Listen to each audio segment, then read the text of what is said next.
Spoštovani, lep pozdrav. Tukaj smo, ker smo koalicijsko uskladili in bomo v parlamentarno proceduro vložili predlog zakona o spremembah in dopolnitvah Zakona o varstvu javnega reda in miru. Gre predvsem o členu, ki bo prepovedoval poveličevanje nacizma in fašizma kot nasilnih ideologij. Vemo, da so junija v Ljubljani paradirali neonacisti, strašili, grozili ljudem, pa tudi po Evropi pripadniki in somišljeniki nasilnih ideologij grozijo, strašijo se, celo napadajo svoje politične konkurente. Kot je to rekel Bertrand Russell, filozof, fašizem in nacizem se začneta tako, da najprej navdušita butaste, potem pa odstranita pametne. In zato smo se pač odločili, da je take poskuse poveličevanja nasilnih ideologij treba zatreti v kali.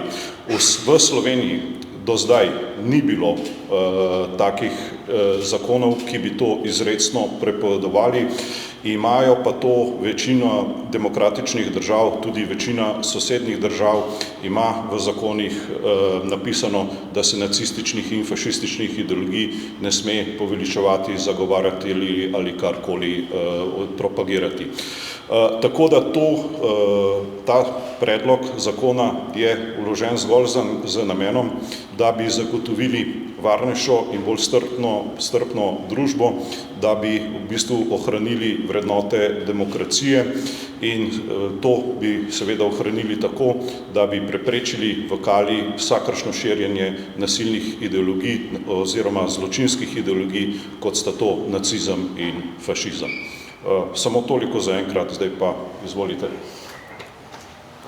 Hvala, spoštovane novinarke in novinarje. V prejšnjem stoletju je šla ena knjiga, ki je določen diktator opisal vse, kar bo storil. Takrat so se temu vsi smejali, da to ni uresničljivo, vsi vemo, kakšna je bila zgodovina od takrat. In namen tega zakona je, da nekako to poskuša omejiti, kajti vkolikor ne gre drugače, pač za zakonom. Kajti vidimo, kaj se dogaja v Sloveniji, kaj se dogaja po Evropi, da tudi določeni politiki kar odkrito že simpatizirajo, spodbujajo to sovraštvo. Sploh zadnje študije kažejo, da se mladi nagibajo k tej ideologije in tukaj moramo potegniti neko črto, da preprečimo nadaljnje razsajanje tega.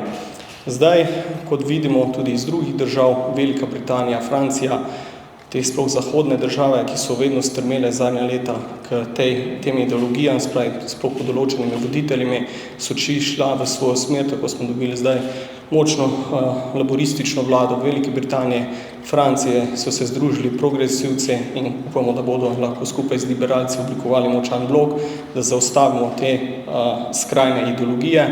In podobno zdaj v Sloveniji, sploh na zadnja dejanja, ki smo jih priča tukaj v Ljubljani in med določenimi politiki, ki odkrito tudi po spletnih platformah se srečujejo z določenimi akterji, sploh z mladimi, in tukaj moramo nekje narediti konec tega, zato je tudi smiselno, da se ta zakon čim prej sprejme. Hvala.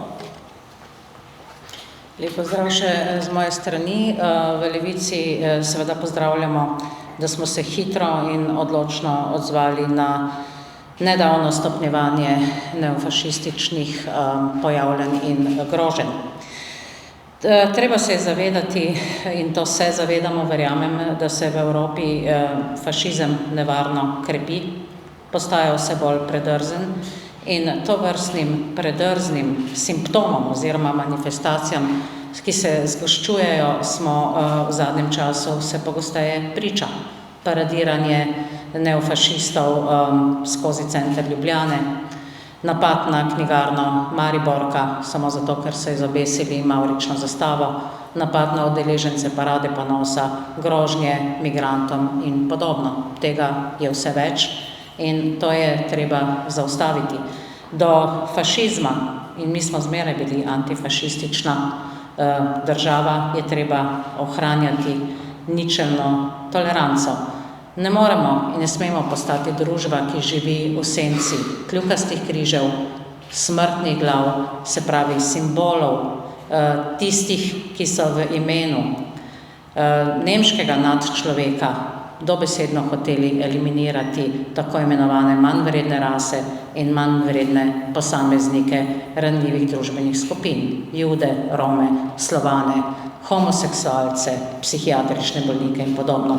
Skratka, to je nedopustno in v Sloveniji, ki je pravna država, ki je varna država, navsezadnje naše institucije dobro delujemo. Kot rečeno, je treba v kali zatreti razraščanje teh metastaz, sovraštva in nasilja. Zato seveda v Levici to zares podpiramo, pozdravljamo in se pa nadejamo, da bomo v kazenskem zakoniku hujše oblike teh manifestacij opredelili tudi kot kaznivo dejanje. Hvala lepa.